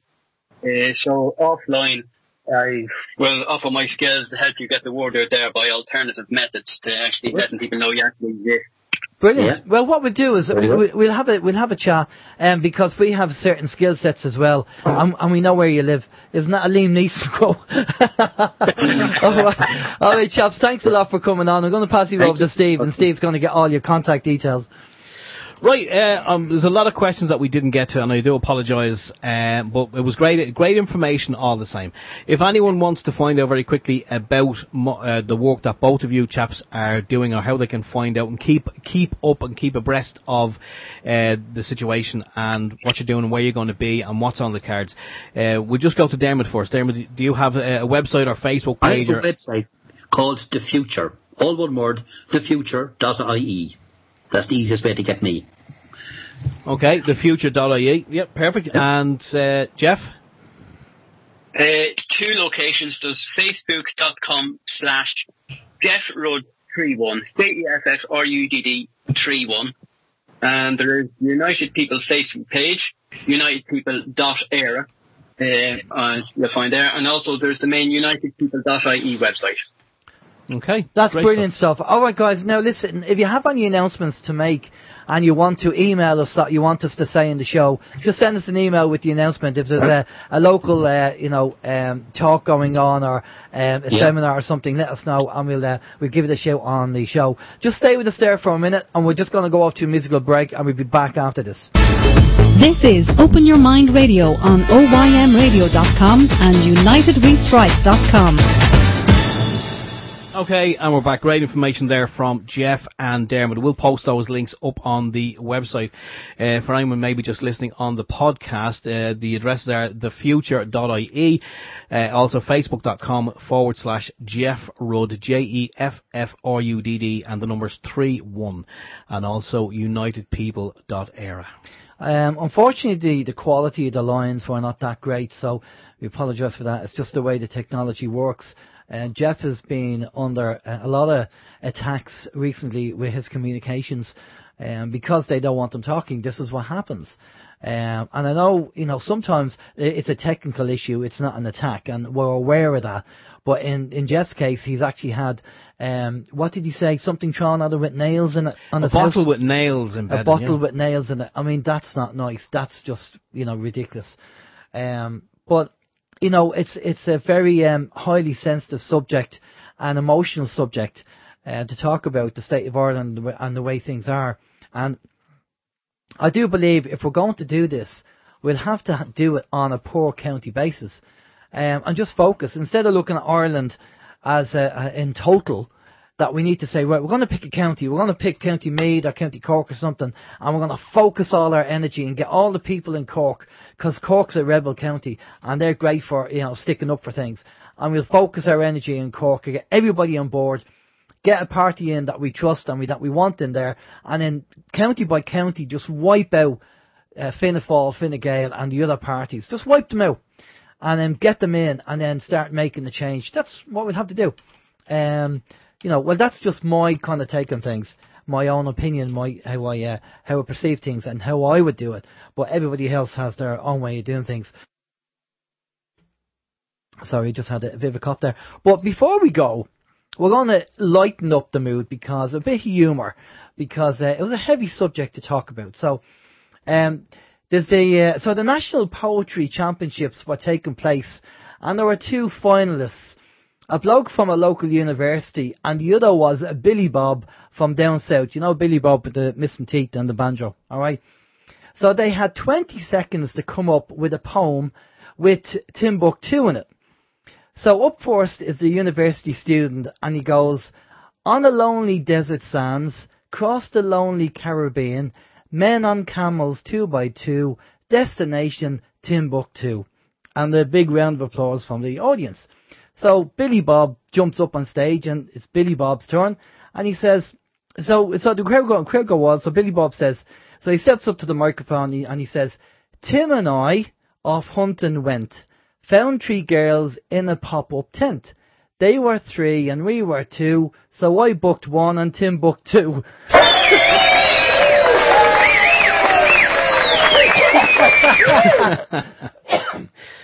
Yeah, I heard a lot that. of booking going on there. I heard that today. I thought it was very good. And you can play it back on the podcast. You know, it's a good one. Right, the guest who's going to be on next week is a chap called Christopher Fogarty. And Christopher is in the States, and he wrote a book which he sent me. It's 450 pages. I've only started to read it, but it looks very interesting.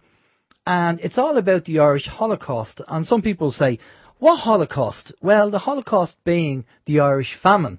Because we didn't have a famine in Ireland. We had the bloody Holocaust. The food was taken off the Irish people. So when people say, oh yeah, well, they died because of blight with the potatoes. Well, we had more than just potatoes in Ireland. We had vegetables as well. So don't buy that baloney where it's a famine. It does kind of make it sound like that, yeah, that's all we lived on was potatoes. Potatoes, yeah. No, it wasn't a famine. It was actually an organised attack on the Irish people by taking the food off them. And so we're going to be talking to Christopher. He wrote a book about it. He sent me a copy. As I say, there's 450 pages. I'm beginning to read it, and it looks very interesting. So he's going to come on and tell us all about really what happened, because they're trying to wipe this out in history. And when the kids learn it in school, excuse me, they learn all about the Holocaust, or they learn all about the famine, but they don't learn about the Holocaust because they don't want people to know about it. So we're going to get Christopher on next week, and we're going to talk about it. So that's it. So what have you got planned for the week? Anything on? Just what I'm wearing at the moment. Yeah. What have I got planned for the week? Well, I just want to mention last week on Tuesday evening, I just happened to be on Skype, and I was having. I'm not going to say I was having a chat with Laurie from People's Internet Radio, but you know, we exchanged a few pleasantries as we do, and I was thinking about maybe just doing a little something, a little show on PIR, just away from kind of what we do at OYM, just different kind of chatting and whatever. So Laurie suggested that I should go ahead and do it. So last Wednesday, just gone, I logged on and I done a little thing. You did? I did. I was only going to do an hour, but then Laurie said, no, an hour is not enough. Do it an hour and a half. So I done an hour and a half. I just kind of chatting, and there was a couple of tunes in there as well. And my wife was sitting beside me. Now it was just kind of very impromptu. But we're going to do it again on next Wednesday. If anyone is interested, that's where we'll be. We're on peoplesinternetradio.com. It's probably from about 7:30 till 9, just kind of warming up the air before Sean Maguire takes the reins and does his fantastic piece, his fantastic show, I should say. So if you have nothing to do and you just want to hear some old fart talking about, I don't know, whatever subject pops up, with my wife, and yeah, so that's where I'll be. That's what I'll be doing on Wednesday. That's the plan anyway. We might even have someone Skyping in or calling in. You never know. I doubt it though. But we will do a show between us with Grumpy Old Men and Room 101. The trouble is that I reckon it's going to be 5 hours long. You know, because I'll have a big list written down. 5 hours. Yeah. So if you know the program Room 101, where they pick a subject and they say what they don't like about the subject, like driving or shopping, and then the Grumpy Old Men is all about complaining about it. So, there's a kind of list. But I've noticed something with you. Since you've hit your 50, you're getting very grumpy. Really? Well, do you know what? I've noticed it as well. And I've noticed that there are certain situations where, you know, sometimes you're in a situation and your inner voice says, you should complain about that. And then, you know, another voice says, your kind of Irishness goes, let it slide, you know, it's no big deal. Well, I've noticed now that, yeah, and even coming up to 50, like the other side of 50, situations like that, the kind of little voice that would always kind of say, no, leave it, that's getting ignored now. And the voice that's saying, no, you should say something about that, I'm starting to do that a little bit more. I'm not being rude, I'm just kind of being, I can't even think of the word, but assertive. Assertive, that's the word. Thank you. But you, I know you kind of you go back a couple of years, right? When you were under the 50, and I hit my 50, and I would do that, and I'm sure you looked at me and go, well, why don't you just leave it? And now you've hit the 50, it's a kind of case of, he's come on my side, he's come over to the dark side. No, it's just a case of you do notice, like, you're kind of more passive resistant. You go, do you know what, leave it, it doesn't matter, it's alright. But then you just kind of, there is a time when you're going to go, no, I have something to say and I'm going to say it. I'm going to complain. And there's actually, I don't know if you watch it, and you know you watch a lot of TV programs for the psychology end of it. Well, there's one on, it's free. It's anyone who can receive Sky or the Sky channels can actually get it. It's called, is it Restaurant Stakeout?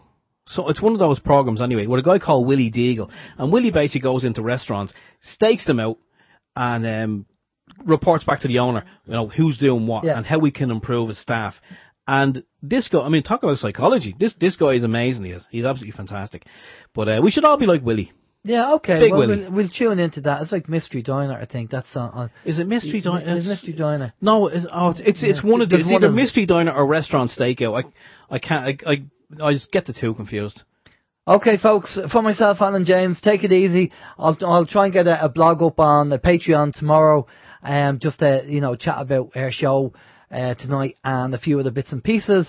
Stay safe. If you have any news for us, let us know. And please promote Alt Media. Put it out there. Let people know we're around and we're alive and we're here. And tune into us and what we do. And take care, and we'll see you next week. Bye-bye. Okay, I want to thank everyone who joined us on the show this evening, on the chat rooms there. You know who you are, on our own chat room there, on OYM, and also on PIR. Thank you very much. It really is much appreciated. I'm not sure if the three amigos are going to be back on tomorrow evening. I know they are taking a sabbatical, so I'm not kind of sure, so you want to just check the schedule for that. I think Barry is up next, so stay tuned to Barry Prince. Myself, Stephen George, and all the team here at All the team at OYM Radio. See you next week. Take care. Bye-bye.